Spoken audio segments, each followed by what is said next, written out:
Un peuple de frères et sœurs pour la paix.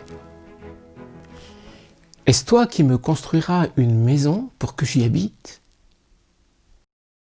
Cette question à David n'est pas un reproche de Dieu à un roi trop prétentieux.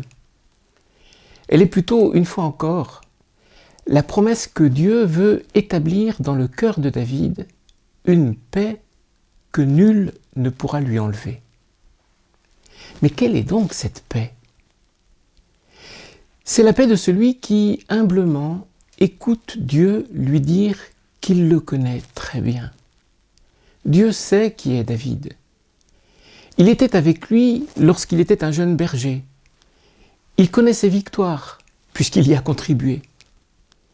Il sait aussi de quelle faute David sera capable. Et c'est à ce David-là, jeune, libre, audacieux, mais aussi infidèle, traître, orgueilleux, c'est à ce David-là que Dieu veut faire entendre sa promesse. Il y a plus précieux encore qu'un temple pour l'arche d'alliance. C'est le peuple lui-même que Dieu a choisi pour en faire sa demeure et habiter parmi les hommes.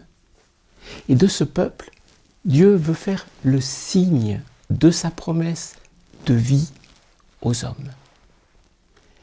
Telle est la mission de l'Église, c'est-à-dire de chacune de nos communautés de foi.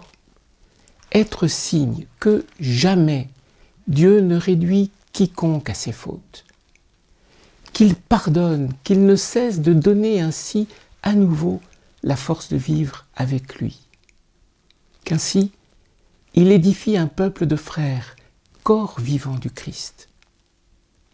Cette nuit, nous chanterons qu'un enfant nous est né. Il est prince de la paix, parce qu'il est avènement de la miséricorde en nous et entre nous. Avec lui, chacun de nous advient au monde, naît à nouveau, découvre des frères. Et ce peuple de frères est signe de la joie et de la paix.